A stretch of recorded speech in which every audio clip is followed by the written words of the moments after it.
Thanks, Olivier, for being here today. Very excited Thank you. to talk to you about, Muay Thai. So you have 2 hours, then you eat, Okay. you take a nap, you jump rope for 30 minutes, and train for another 2 hours. And maybe more sometimes, So that's approximately 6 hours. You could achieve like so much. You don't need to be the strongest. Like Start slow. Start slowly, yeah. Work on your flow first. sitting on the computer all day, I feel like that mind-body connection is lost. It was so intense, and it takes about, 20 minutes? Every single time, I would feel dizzy after those 20 minutes. Olivier, for being here today. Very excited. Thank you. To talk to you about, Muay Thai. How it's actually very helpful and a great workout tool, and it can help people get more fit. And I want to understand a little bit more about your journey. So tell me a little bit about yourself. Like, what's your background, and what have you been up to all these years? Oh man, my background is wild. But in relation to Muay Thai, I would say that I started with my mother having me do some rowing. Okay. And I wasn't particularly good at all. So Okay. they paired me up with someone who was overweight. Okay. And in the winter, we would just turn the boat, fall in the water. It just was a disaster. Okay. But there was a team. One of my best friends, he was on a team of 8 people Okay. on this competitive team. And I remember that in the winter, they would train heavy weightlifting. Okay. And when I noticed that, I said, okay, this is exactly what I need to do. Because they would make fun of me. Yeah. They're like, who's this scrawny kid? You're never going to amount to So anything. you got into weightlifting from kind of rowing, and that's how it started. Yeah. Okay. So I went into weightlifting when I was 15. Uh-huh. And I'm a little OCD, so I was obsessed about weightlifting. I did that consistently 5 times a week, every week since I was 15 till 23. Okay. Wow, that's a good 8 years. So that's a good amount of time. Yeah. And the routine became a little boring about it, so I switched to combat sports. Okay. Yeah. Okay. It was a little bit more exciting, a little bit more explosive. Yeah. No, I think the explosivity aspect of it is very important because, I started doing some sort of like MMA or like boxing like 6 months ago, and I've seen from traditional weightlifting, there is so much more speed in the sport. It helps you move in all these different ways and different directions, like all the things you can do with your body. So it's very athletic. Yeah. I think that aspect, I think it's the key point that you're touching on, like the athleticism aspect of it. It's just insane. Yeah. What I wanted to mention is that, bodybuilding, if you're talking about just doing bicep curls and all that kind of stuff, there's also powerlifting. We know that, right? That's more athletic. Yeah. Because that mimics the natural movements of the human body. Yeah. When you're doing isolated stuff, that's if you want to do some elite, bodybuilding. Sort of, Yeah. But I've seen even with powerlifting, you don't move with that speed. It's not like It's fluid. Yeah, fluid, and then the athleticism. I feel like some part of it, it's just like it's not like a natural, not like a very natural body movement. Yeah. You don't do rolls. You won't do kicks and like a lot of the things, and just like run fast and all those things. I think from that perspective, it's I totally understand what you're saying. So powerlifting is very explosive, Yeah. but in terms of 3-dimensional balance, that's what I think that is interesting about martial arts. Well, first of all, it combines 3 things. Yeah. It's skills, strength, and athleticism, or agility. You can call it agility. Yeah. The sister sports, believe it or not, are dancing, Yeah. Gymnastics. Which is unbelievable, right? And when I started like boxing 6 months ago, like that was one of the first things. I was like, I want to move my body freely and, just like be able to express myself. And I feel like it's a great way in which you can actually express your body in like different ways. And it's kind of a dance. It's a dance where you don't need to be very strong. It's a lot of technique. And it's a dance when you're talking about elite boxers. A guy like Senshai, who's one of my favorites. Yeah.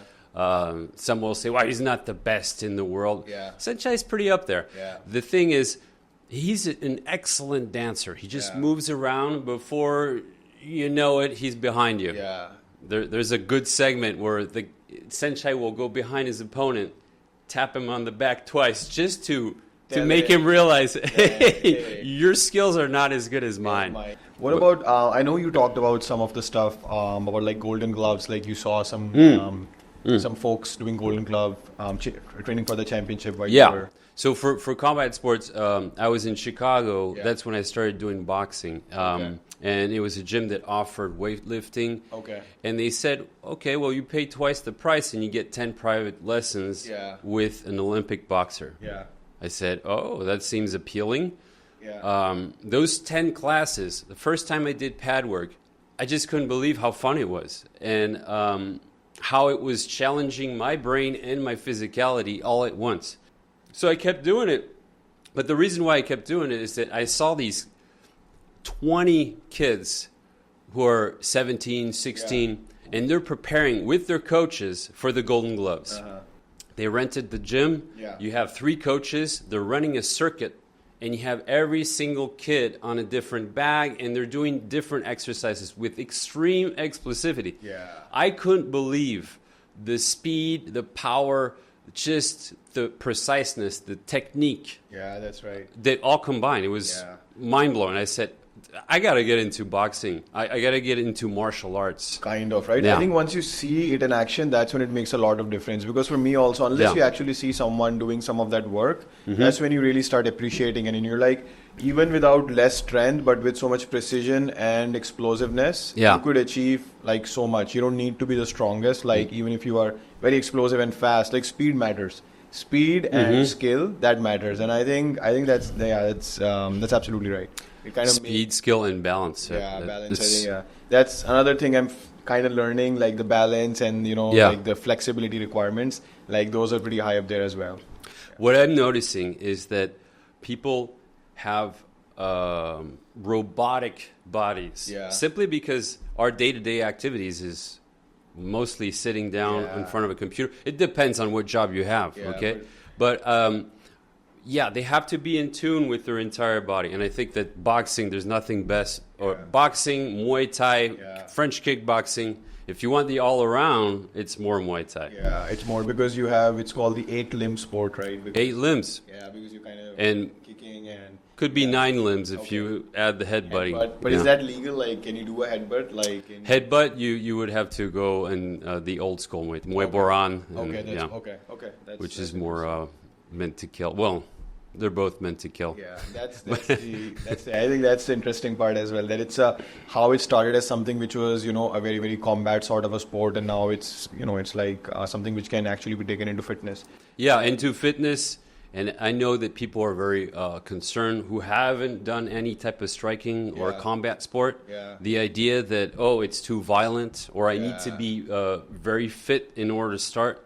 I think what's important is you start off slowly, you under the right guidance. I think that's important. Yeah. What are some of the holistic benefits of, like Muay Thai or let's just say Muay Thai or combat strength-based training? Because traditional gyms are so popular these days. Like when anyone thinks of fitness, I want to lose weight, boom, let's hit the gym.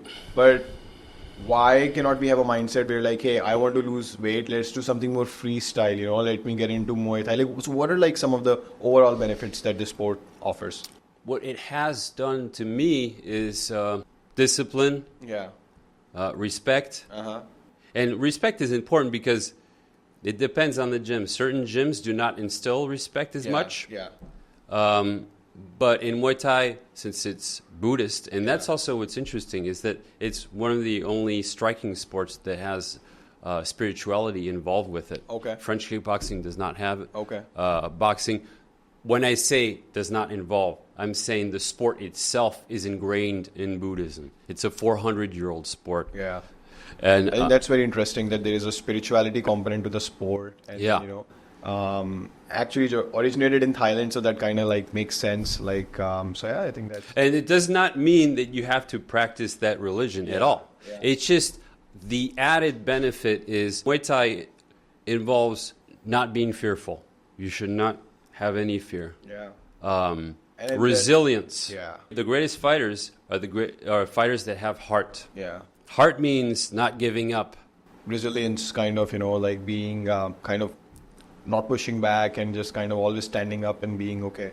Let's try it again. Let's try it again. Let's try it again. But also when you're on the ring, Yeah. you get punched a few times and you're like, oh, this might be my limit. Yeah. You keep going. Yeah. I think that's more getting into like professional fighting. Yeah, that's for professional. Yeah. But I think that's something very good you touched upon, because it teaches that resilience is important. It teaches you resilience as a capability, you know, as a, like even with when I train, like, you know, like just the fact that, okay, you need to push yourself, and okay, if the kick is not perfect, you need to work on it. So I think those things.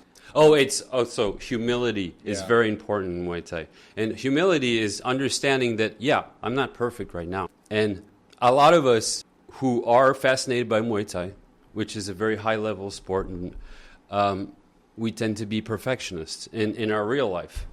The thing is, what we have to understand is that when we train, if I'm trying my best, I am in perfection.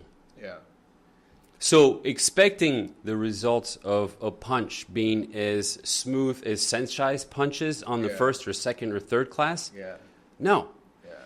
The idea is to keep perfecting until you reach a certain level you feel comfortable with. So that's what all the fun is about. And what my coach was telling me is that when we were trying to learn a few moves and Yeah. rehearsing them, he would look at us and he would say, man, I really envy you because you guys are learning this technique for the first time. And he had so much experience, so many fights and all that kind of stuff. He had seen it all. So the excitement is not as much So it there. was- yeah, like when you begin something new that excites Yeah. you to be able to learn. Yeah. That's the thrilling part, you Yeah, know? Like yeah. if you hop into a Formula One car Yeah. with the driver and he's like, I'm going to take you on a tour. Yeah, The that's- first time you hop into it. It's just a new experience, and you would never feel that I've never way. done that, by the way, Yeah, but it's just, it yeah, must be insane. Yeah, and you will Yeah. never feel that way again. Like even if you get back, and I think that's with anything in life. The first time you get into, say, a Mercedes, or the first time you sit in a plane. Yeah. Like that experience of just sitting in a plane the first time, like you would never be able to get that back. You know, Yeah. the feeling, that rush that you get inside of you. And when you sit in a plane, do you want to sit in a plane with someone who knows how to fly that plane really well? Probably yes. Yeah. It's the same thing with having the right coach. Yeah. I mean, yeah, I agree. I'm not making any advertisement here, but I'm saying No, I it's think good that's- to have yeah, a good. No, I agree with you. Like Yeah. having a good coach, especially if you get into like combat sports, is pretty important because, again, it's a very technical thing. I mean, and again, we'll touch upon some of those aspects as Yeah. well. Given the fact that the amount of injuries people get into and a lot of stuff that can happen, it's definitely very important to practice things like this with the right people. Otherwise, then people come up with myths like, you know, oh, it's dangerous, or maybe it's counterproductive. So I think some of those things can be easily taken care by training with the right people. Or Yeah. being surrounded by the right people. That is very, very important. I totally agree. And I think one aspect which you touched upon, which I liked, is like the connection, you know, like it lets you connect your mind with the body. Because, so I work in tech, and Yeah. I look at a lot of people in tech, and even personally, like just sitting on the computer all day, I feel like that mind-body connection is lost. Like those neuromotor receptors, like I feel that I'm not able to move that way. And especially when you sit all day, day in, day out for months and years, you can't move the same way. And then you see a dancer and you see someone else, and then they, you know, they're just like very different because Yeah. they have that muscle mind connection. Yeah. And I've been lifting for almost 15 years now, and I'll say like it's very, very monotonous motions. Like you can't build these things with just squatting. You need to move in a certain way, you know, you need to be able to avoid punches, block punches, you know, like hit stuff. So I think that kind of takes us back to a more primitive self, like Yeah. where we were like hunting, say a few 100,000 years ago, because that kind of helps your brain be in touch with your body and actually be connected with your. I think that might be the main reason why people are depressed, because they feel Yeah. like they've got this brain that's in Yeah. overdrive and has so many abilities, and then they look at their bodies and they're like, wow, why do I feel so sluggish? Why do I feel Yeah. so tired? Why can't I move right? You know, it's just Yeah. It's It's like the important. mind is moving pretty fast and the body just cannot, you know, keep up with it because keep they up. haven't trained in that way. And mind and body connected. That's yeah, Muay Thai. That's exactly. And I think Yeah. I think that's one of the main reasons why I probably do it as well, because again, for me, it's like a dance, like, you know, just like a little bit of sparring, a little bit of like drills, Yeah. the footwork, the way you move your body. It's just helps me connect with myself. And there's so much to learn. It's limitless. Absolutely. I know that in bodybuilding, yes, okay, there's a lot of movements to learn and everything, but ultimately, if you want to do the movements that actually produce strength and deadlift, squats, it's very two-dimensional. Like you're doing curls, it's two-dimensional. Squats are two-dimensional, but Muay Thai, you have like sweep kicks, and you have like upper kicks, and you have like elbows, and you will do crawls and stuff. Drills. You're actually moving the body. And useful. Yeah, it's useful. That's the other thing. Yeah, it's also useful. Yeah. I think that's a pretty important thing. If you're in an elevator and someone wants to bother you and they want to fight you, would you rather be a soccer player or a Muay Thai fighter? I agree. Like in some instances, I think it also helps you develop that confidence inside you that, hey, I can handle myself, I can protect my family, I can protect myself, and that shows. And not just to protect your family, just in real life, like self-confidence, wherever you go, whatever you do, you feel mentally strong and ready to fight, because fighting is not necessarily all about the physical fight. It's like that mindset, what we talked about, like that mental strength, yeah, that kind of mental confidence, that resilience, that okay, whatever hits me. And I think that's why sports are such a fundamental part. Any sport is such a fundamental part of growing up, because it helps you build these skills, which actually then you can easily take to the workplace or even beyond in life. So it's a good point. But look, I would say that I was never into team sports, ever. I just couldn't stand team sports. Why? Because I had thick glasses. I was scrawny. The glasses would fall. There's no reason to run, right? So at some point, once I had contact lenses, just doing individual sports where everything relies on you. And I know that might sound a little selfish, but in team sports, if you have a bad apple in your team, that can bypass. I also think that helps you maybe work on improving that bad apple. It helps you deliver through others, like how you could help others get better, how you can, like a lot of the leadership skills, teamwork skills, coaching others, mentoring others. And that's where teamwork comes in. Our coach, Jean-Charles Kabuski, said, the more you're present, the more you help your peers, the more you support them, the more you show up and you do a massage before they go on the ring, you relax them. The more you support them, that is the teamwork. That's the team. Because again, it might look like an individual sport, but at the end of the day, even that's a team sport. You look at like John Jones, Khabib, they have like a full team, like they have 10 people. It's a team. You're not a self-made man when you're doing martial arts. No. Because of the level at which all these individual sports are these days, none of the individual sports are actually an individual. Same with Formula 1. No. Like Lewis Hamilton. But once you fight, it's on you. You have to listen to your coach. But you should. That's right. If you have the right coach. But it's all on you. It's all on you. That's right. And I think, but at least you have that support system. You have those people for advice. You have people who can help you out. But the stakes are higher for you. It's not, you can't blame it on the team. Like it's you can't blame it on it. It's nowhere to hide. Like it'll totally come out on you. So that's true. You can't say Drew was in the way and I fell and or something like that. That's right. Okay. That's true. So I think following up on what we discussed, like the next thing I want to ask you is, how does Muay Thai differ from like traditional strength-based fitness? In terms of building strength and building agility and like fitness goals, like what are the differences? It's very intense.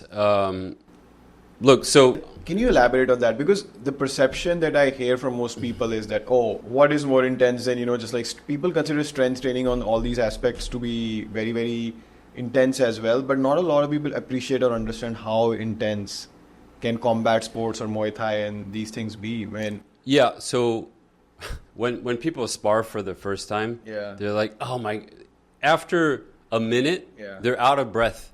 And they go running, they go cycling, and they're fine. And suddenly they do 1 minute of sparring and they're out of breath. Exactly. Why? Because they get all tense. There's a lot of fear. And so tensing up your muscles while you're trying to spar, after a you, minute, it makes you exhausted. yeah, it makes you lose even more energy. But Yeah. even because see, I've like since I've started training as well, even the training aspect of it is very intense. Like the amount of work that you do in a 1 hour training session of Muay Thai versus a 1 hour strength session, I think there's a lot more work. There's a lot more calories that are burned. There's a lot more, like heartbeat spikes. It's extremely intense. Like Very it intense. really pushes you. So if I have to break down, for example, what a competitive Muay Thai fighter would have to do in Thailand in a Muay Thai camp, for example. Let's say for a 1 month camp. So for a 1 month camp, he'll train 12 times a week. And that's insane. And that's a great point you brought up. And that's what I want the audience to also understand is like, that's like 2 times per day. 2 times per day. And that's not just 2 times per day because you wake up at 5 in the morning, you go run for 30 minutes. Okay. If you're preparing a fight, you'll run for 45 minutes. And look. And that's non-stop. You just run 45 minutes. Yeah, but you run at a steady pace, counter traffic with cars going towards you, because just for safety purposes, you have to see the cars coming. Yeah, okay. I don't know if they always do that, but anyway. So you start with that. Yeah, so you run a little bit to kickstart, and you haven't eaten anything. I actually take an energy drink right before, and that's it. And then that's how you used to train as well. So you wake up, run 45 minutes straight. And then 30 minutes, I would run 30 minutes at a steady pace. Okay. And then you train for 2 hours. Straight. 2 hours each straight. Workout is 2 hours. So the pace changes, okay? You can develop a technique, rehearse a technique, so you drill it, slow-mo. What's a typical 2 hour workout? Like what's the breakup? Like what are the main components of it? How does it generally progress? So you have 2 hours, then you eat. Okay. You take a nap.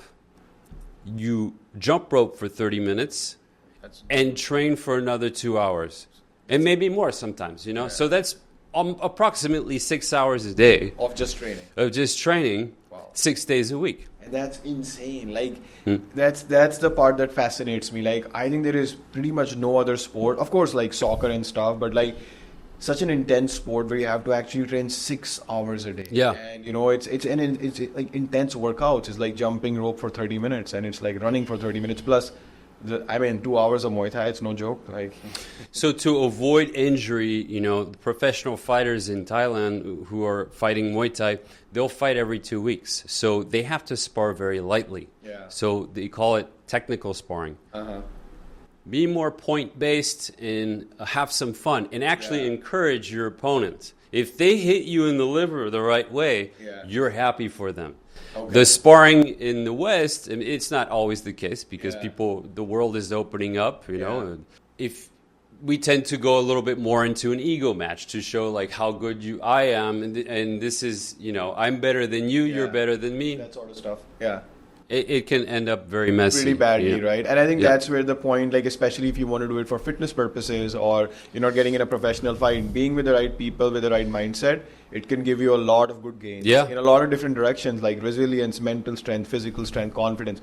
But if you start pursuing it in the wrong direction, then things can go pretty badly, I think, pretty fast. So in the wrong direction, I would say, for example, every time I train in different gyms, there is one particular type of fighter who does not care, will keep going at you and tries to knock you out and tries to hurt you. Yeah, there's always that one guy. So if that happens, what you have to say is, you're going a little hard, sorry, could you please tone it down?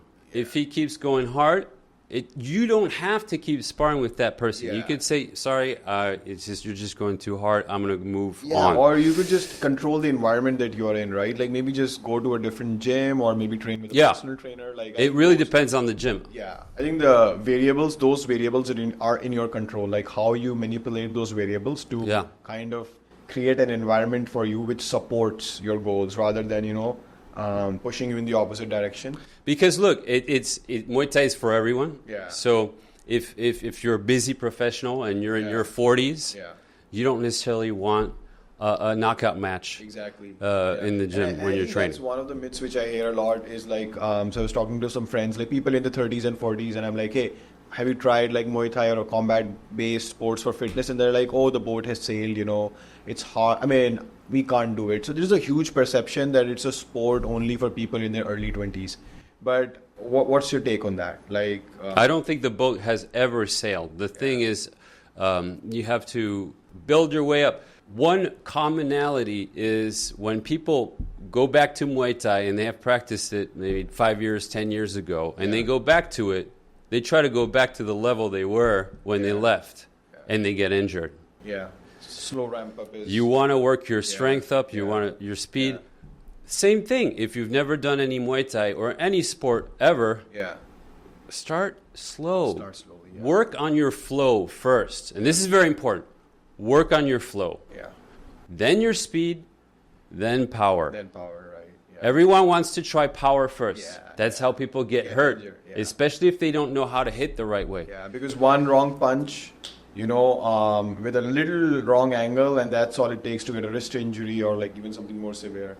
So yeah, women who hit super strong. I know one. She dislocated her shoulder by hitting as hard as she could, but she wasn't. It was her first class. Yeah, that's right. Now, so you have to be properly guided. Yeah. You have to work your way up. You have to consolidate your shoulders. It's very important. I think that's where a good coach is very important. Just like knowing how to hit the bag with what speed. And again, you can't go every session at 100%. No. You got to pace yourself. And it's like in the long term, you need to focus on the long term gains. Not that, okay, every session I'll be the best or the best. Some sessions will suck. And I think that's any knowledge, I would have to say, I don't know. But I'm guessing, because with Muay Thai, that's the case.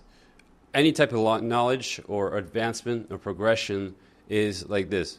Yeah, exactly. If you keep going and you're consistent, the line will keep going up. But it's not a clean line. It's not a clean line. It goes up, down, up. So going back to the training, what does it involve in 2 hours? Because you're not going to do 6 hours. I'm not going to do 6 hours. Thank you. I'm good. It's good enough. I don't need those 6 hours of training a day anymore. Not that I did that for many years. I did a Muay Thai camp, but I didn't do years of 6 hours a day. Because that's very grueling. I did 2 hours. I would do 2 hours, maybe 2 hours and a half, 5 times a week. That's what I would do.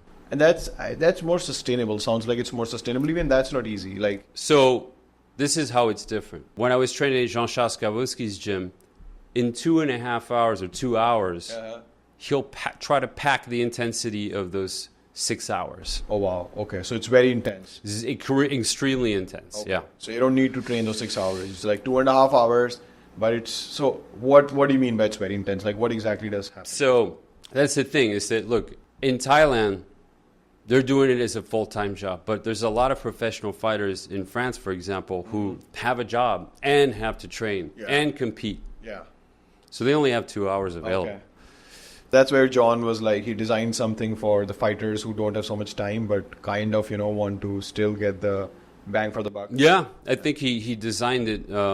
I don't know what he was thinking, but yeah, his class was outrageously insane. So the warm-up was so intense, and it takes about, 20 minutes? Yeah, 25 minutes? I've been through the warm-up with you. It's definitely intense. And like someone who has been doing sports for a while, it was pretty intense. Every single time, I would feel dizzy after those 20 minutes. Yeah. Every single class after warm-up, I would feel dizzy. Yeah. Now, I don't necessarily recommend to do that if you're, 45 and you're running a company and, okay, we can go a little less intense. Exactly. Work your way up, Yeah. And look. Kind of tailor it to the person and maybe lower it down in intensity. Or if you can't keep going, look at all the others warming up, It's just... So what was next? So there is a warm-up and then what's next? We would do jump roping. So first of all, jump rope at a normal pace. I would recommend jump roping on one foot at all times. Okay. Instead of both foot.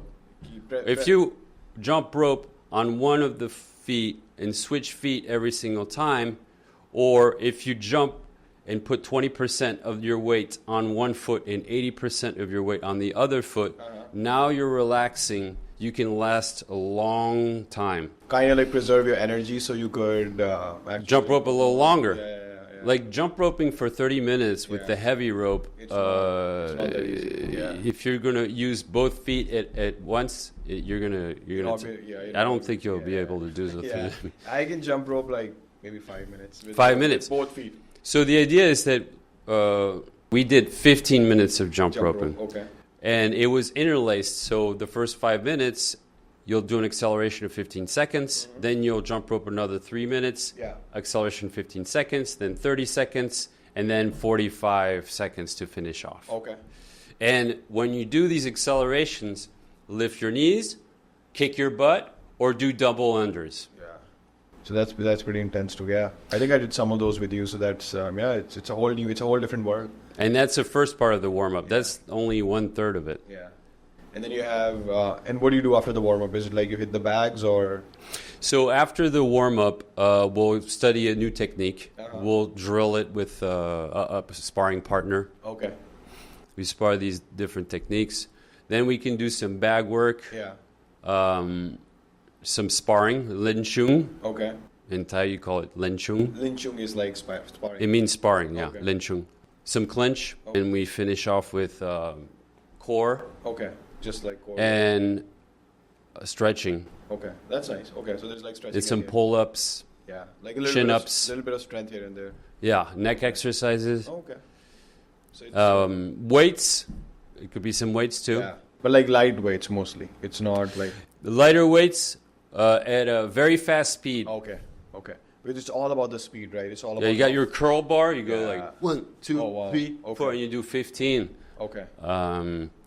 Same with the push-ups. The Yeah. baby push-ups. When you warm up, you do 100 of them. Yeah, I remember I did those with you. Those are not easy because, especially if you're more bulky and you're more muscular, like that's a very different type of muscle that you're trying to use. You need to build those. Explosive. Yeah, fast twitch muscle fibers. I think that's what you call them. Like if you don't have those and you have those Arnold muscles, Yeah. you'll be, you're like out of luck. It's a very hard workout. So right? what's a striker?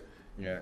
It's the ability to put the most amount of power in the smallest amount of time. Yeah. Very fast speed. That's what a striker is. Yeah. He has to go as fast as possible, as powerful as possible. So this is not power that needs to be continuous. Yeah. It's just for a very When you're doing I don't know, wrestling, for example, there's a push and pull. Yeah. In clinch, yes, there's more of a push and pull. Yeah. But the key to be a good clincher is actually to do nothing. Not to try to fight pushing and pull. Just let the other person do something, and until you, and when you find an opportunity, boom, throw him on the floor. Okay, so we'll move into some of the more practical stuff. Olivier, so I want to understand, like, a lot of the audience, a lot of people watching my stuff, or even the people out there, a lot of them go to the gym, like traditional bodybuilding, strength style workouts. So what would you recommend? Like, how can they get into Muay Thai? Like someone who's been lifting for a while and wants to, transition. Like, what's a good way to get started? Okay, how to get into Muay Thai? Yeah. Okay, so there's gyms, there's personal trainers. But given you already have some background in strength, let's say you've done some, you are decently athletic, you can run. Yeah. So you're not a complete newbie in terms of sports, or you've been playing some sports for a while. So what's the best way for these guys to transition? It depends where you're at in your life. Okay. Like I said, if you're a business professional, if you're a professional, okay. Yeah. You don't want to get hurt or anything. Yeah. You can afford a personal trainer. Get a personal trainer. I think that's a good. But how to start? You want to pick the right gym. So try out several different martial arts gyms. Yeah. And what to look out for when you say pick a right gym? Like, what are the 4 points, like 4 bullet points? What are the 4 things that people should look out for when they're picking a gym? Especially, are there some competitive fighters? It depends what your goal is. If you want to do competition, you got to go in a gym where there's a lot of competitors, yes, and champions optimally, and having a coach who's a champion as well. Maybe not, because there's some great coaches who are not necessarily champions who can teach you a lot. So you want to find a gym where you feel comfortable but not too comfortable. I think if they emphasize respect, it's more likely to be a real Muay Thai gym. Okay. I know that in regular boxing, there's a lot of like, hey, let's spar. Yeah. And they'll go full on with you. Full blast, yeah. You've never done anything. They put gloves on you and they have you do this. Yeah, I know. I think that was my first experience. So I was in Miami and I started like I think I went to an MMA gym the first time. We were in sparring the first day, and and I was like, dude, that's it's extremely intense. Was it a boxing gym or a Muay Thai? It was a full blown. It was like a MMA gym. So it was an MMA gym. So we did like a little bit of pad work and like some warm up, and then it was just like sparring. And then so I totally agree. Like. And then I was talking to someone else, and he's like, "Oh, this gym is, it's not a good gym." And then, because I had no idea that culture is important, and so it's like the culture differs. Yeah. In boxing, it's really old school. Yeah. And which can lead to a lot of CTE. What is CTE? CTE is memory and brain problems as you age. Yeah. Okay. So the number one sport for CTE is American football. Okay, yeah, that's for sure. Boxing comes second. Yeah. Muay Thai is down the road. Yeah. Because you have kicks, you have a lot more opportunities. So you keep a longer distance. Okay. All the shots are to the head in regular boxing. Yeah, which is another... So we're talking about, intensive sparring and all that kind of stuff. But if you pick the right... I don't know what kind of martial arts you'd like to train, but you have to make sure that the coach emphasizes safety first. Yeah.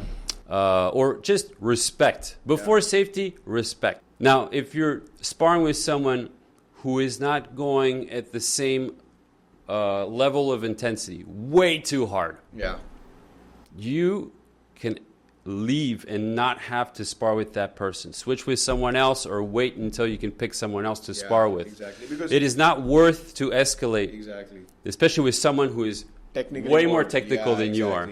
And given that, you might have more experience than you. And I think that goes back to the point that you got to pick the people or pick the environment that you put yourself in. Not just with working out, but I think that's true with everything in life, like where you live. It's, being in controlled environments, where you feel positive, where you feel that you can grow yourself, that is very, very important. Yeah. Like, may it be your workplace, may it be where you train, may it be the people you surround yourself, where you live. I think that environment just helps you really, it makes a difference. Makes a huge difference. I think that's where you should. And humility is super important. So in a Muay Thai gym, usually your humility is omnipresent. Okay. But what do you mean by humility? Like everyone is just very humble and nice in general, and they're not trying to show their skills or trying to. Yeah, they're not trying to show. Actually, advanced fighters, Jean-Charles skill, they wouldn't even blend in with the beginners. Yeah. Okay, they would do their own thing because the beginners, they always have something to prove. Yeah, that's right. Champions don't have anything to prove. That's it. The only time champions have something to prove is for marketing purposes. Yeah. So when they show up on TV and they're loud and boisterous, they're trying to make those ticket sales go up. Yeah. That it could be like being liked or wanting to see you lose. Yeah. I mean, that's the hype part. You got to make that hype, right? Because at the end of the day, they need to make that payday. So they need to get that hype up, so they make that money. So I think that it's because you're also a showman. Yeah. this is entertainment. This is entertainment. Let's not forget that we go on a ring to please a crowd. Yeah, that's right, and that's where the money comes in from, and that's where your popularity. Yeah, that makes sense. But especially in the gym, what you're talking about, like you should look for some place where people are generally humble, they're nice. You can push yourself while not driving yourself towards injury or something of that sort. That's good. And then what about finding places where there is a focus on like long-term health? Like it's not just that, hey, I want to do 10 sessions and just like go all out in all these 10 sessions, but focus on like where will this guy be in a year? Where will this guy be in 2 years? I'm just saying, like, try to find also a gym where the coaches care about your long-term health. The coaches care about, not just like, hey, 2 years of Muay Thai and then, the guy's like brain dead or something. Like, where is he going to be in 5 years? Or like... The coaches always consider the student's health. If they come from another discipline, I don't know. Yeah. I think some people improvise themselves Muay Thai coaches, and it can go very wrong. Okay. But I think for durability, this is how Muay Thai fighters work. If they get injured, train the other limb. Train the other limb. Yeah. Recover by training the other limb. And you know your body. Look, animals, for example, if they break a leg in nature, Yeah. do they sit down and say, I'm going to take 6 months off? No. They gotta eat. They keep walking. Yeah. Now, the thing is, keep the level of pain between 0 and 5 and don't go over. That's how you're not going to have your injury affect you more or cause more damage. I want to ask you a little bit more around that, because one aspect which I wanted to touch upon is like, how do you approach recovery and injury prevention in like Muay Thai in general? Like, how do you make sure that you don't get injured in the gym, especially with a sport which is so speed based, and there's a lot of motions, very fast motions, where there's a lot of chance of injury. Yeah. Okay, well, let's not forget that Muay Thai is a sport of destruction. Okay. Your goal is to destroy the person in front of you. That doesn't help. No. But the thing is, look, if you can spar in a tag team, let's have fun. Seeing it as a game rather than trying to destroy the person in front of you is important. Yeah. So sometimes you might find some good sparring partners or people you want to train with. Yeah. Keep training with them. Yeah. Get better together. If you get into that ego competition where you want to destroy the other, you're not gonna, none of you are going to learn anything. No one's going to win and no one's going to learn. You're not perfecting anything here. Yeah, I think that's a very good point. Like, kind of keep the ego low, focus, be humble, focus on, like actually learning stuff on the technique, enjoying the process, rather than, like, oh, I had a bad day at work and I need to demolish this person or something like that. Because, that's not sending anyone in a good place. And it's a big problem. It keeps happening, and then people don't want to train anymore, and they don't show up again. Yeah, it gives a bad name to the sport as well, right? Because I think if done properly, it's a great sport, which... It's amazing. If it's incorporated in like a strength training program properly, then it could be like a very good supplement for overall fitness, because since I've started doing Muay Thai and boxing in general, like I can see how much different my body can move. Like, I think today morning I was trying to like kill some bugs in my porch, and I could just like, I immediately like, I could crawl, and I was able to like get down and just like move faster in general. And before, with just strength training, it was just harder because the legs were, the whole body. You had the right instinct, like in those movies. Exactly. Yeah. Pick up the flag. Bruce Lee style, man. Exactly. The Bruce Lee. You just move fast. It's like that Jackie Chan, Bruce Lee. So. But being smooth, like flowy. You want to develop the flow. You want to be able to see. Yeah, exactly. Just like do stuff fast, and it also helps you. It makes you feel younger. Because I think a main big part of getting old is that you get slower. So I was you get rusty. Yeah, you get rusty. So like, I think every year after you hit your 40s, you lose 1% of your strength or 0.5% of your strength every year, but you lose like 3% or 4% of your speed every year, something like that. You also lose 2% of testosterone every year after 40. Yeah, that's true as well. Let's not forget that. But again, the point is like you lose much more of your speed. So just being able to keep that speed and that sharpness, I think it just makes you feel young in general. Yeah. You can move fast. Like, look, whenever I get injured, or if I feel like I'm a little rusty. When I'm coaching, I'm holding pads. I'm getting hit at all the time. This is like the other side of the curtain, All the punches are coming. I'm absorbing everything. Yeah. But I also develop exercises to work on my fluidity. And I like to do it in the pool. I do drills in the pool. I do every single Muay Thai move in the pool. And that's what Muay Thai fighters do also. Sometimes they go in the river and they would practice in the river. Yeah. I've seen some of those videos. Probably not of Muay Thai fighters, but I've seen like some of the MMA guys, like swim in a river, swim across the current and do stuff like that. I think there was a video of Khabib like swimming in a very, very cold river. They even do weights in pools too. It's just like, I think that, that's interesting drills for sure. So also like diet wise, like if someone is just like starting Muay Thai, like what do you recommend, like in terms of you need and recovery, just to be able to? Well, look, I'm not a scientist, but my best friend is a scientist.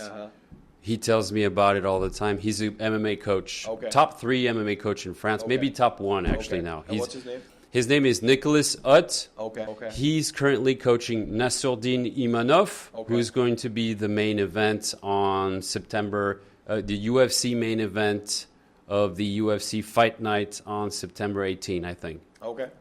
Not sure, but it's around. It's going to be in Paris, September 18, I think. Okay. So guy is kind of up there. Kind of up there, yeah. He came third also as the MMA World Amateur Championship. Came third. Is also the Olympic team karate coach. He does give me some insights. What you need is complex carbohydrates, protein. You need nuts, fruit, vegetables, lots of water, and 8 hours of sleep. 7 to 8 hours of sleep. The sleep and the food is the most important. All the massage, the cold therapy, and all that stuff, that's just the spices. That's the icing on the cake. And I think that's a very important point that you touched upon. There's so much marketing for cold plunges, That's not good for... Dude, it's all it's just that you need to get the basics right. Because I was looking at all these videos, like those older fighters, like even like the fighters like Muay Thai actual fighters, they don't have access to all that. And these guys are super fit. Like they're not doing any of the cold plunges or, like the infrared sauna stuff. Focus on the basics. All the powder and all that kind of stuff. No. You find all the natural protein in whole foods. Exactly. And they're ripped. Like they're extremely ripped and they're in great shape. And they're extremely good in terms of strength, cardio. I mean, they're like Muay Thai fighters and they're the best in the world. Like I haven't seen Senshai or any of those top fighters. I mean, they don't have access to whey proteins or like cold plunges. It's very basic. No, they can have cold plunges. But I mean, it's not something that's their primary. No, it's not the primary focus. Massage is very important in Thai culture. Okay. And they do have massage therapists that are focused on boxers. Okay. Actually, when I was in Thailand, the Samat Payakarun, considered the greatest Muay Thai fighter of all times by the Thai themselves. Yeah. I went to his camp, and he recommended some massage therapist. I thought it was going to be fun and enjoyable. No, it was extremely painful, but they had such a science when it came to fixing you up. Anyway, that's a little detail. But again, the basic point is like the basic things are enough to be able to get you to like 90-95% of where you need to be. Like good diet, like basic complex carbohydrates, rice, lentils. I mean, that's what I eat most of the time. And, chicken, fish, eggs, milk. And omega-3. And then you eat fish, you get omega-3 from that. You don't need any additional supplements. Like supplements are what they are. It's a supplement. It is something... Learn how to cook. Exactly. It's the greatest skill. Learn how to cook. Exactly. Every time you order out, okay, it's like, well, this is very healthy. I order out. Really I've worked in restaurants. I've been in those kitchens. I know what they do. Unless you spend a huge amount of money for some really good food. Yeah. Most of it, what do you think they use for oil? It's just trans fats, the soybean oil, all that kind of stuff that it's not going to get out of your body anytime soon. Exactly. No, I think grocery shop, anyone who's in any sort of fitness, like maybe Muay Thai, maybe like bodybuilding, strength training, like being a good cook or having a good cook as a partner, I think that's essential. Like I'll like cook chicken curry or stuff, and I mean it's like I'll put everything in it, like chicken, broccoli, mushrooms, and it's so healthy. And you want simple recipes that go fast look, I don't have 3 hours to make this lobster risotto. Exactly. Okay, look, a rice cooker. Yeah. Already, you got some hot rice available all day long. Exactly. Get some grilled chicken. Grill some fish, boil some eggs. Yeah. Simple basic stuff. Make a salad, grill vegetables. Yeah. I think you can get... It's a lot faster than you think. It's actually faster to do that than to call or go on the app, order, go pick it up, or have it delivered. The guy's going to take forever. I don't know. It's not really good for business to recommend learn how to cook, but it's the truth. Exactly. Yeah. It's a great life skill to have, because I cook my own meals and I think it's made a hell of a difference. Like I have trained consistently with like a week of eating out, even like healthy stuff from like good bowl places in the US, and a week of compare that with a week of my cooking and training, there's a huge difference in the Yeah. recovery. There's no matter how healthy the place is, no matter how good they market, like it's just not there. I don't know And what's also, wrong, look, in but- terms of discipline, if you're not a professional fighter, what you can do, which is a good rule, is 80-20. Okay. So the 80-20 rule is basically, how about you eat clean and lean 5 days a week, and on the weekend you can splurge and have some fun. Or in every single meal that you have, the main meal is clean and healthy, and you can have a little dessert. A little bit of Maybe a little Ben and Jerry, you know. Yeah, a little bit we'll of not ice. mention And I some, think you some can- brands, but I'm not even sponsored by them. Why am I promoting them? because Yeah. that's what you generally eat. You know? So Yeah, that's what I do that's your, sometimes. My péché mignon. yeah. What does that mean, péché mignon? Péché mignon is That's it means cute sin in French. Okay. A cute sin. Okay. That means I got a little vice. Yeah. It's a cute little vice. Yeah. It's your reflex action. Péché mignon. Péché mignon. Anyways, I think it was a great discussion. Yeah. Olivier, it was great Thank to have you. you here today, man. Like a lot of good discussion around why people should look at Muay Thai as a great overall sport for fitness, how they can incorporate it. It was great hearing your story. Like some training tips and stuff around coaching and all that stuff. But man, it was an honor to have you. Thank you. Yeah. Sawadee Kap. Yeah, Sawadee Kap. Thanks, man. Thank you.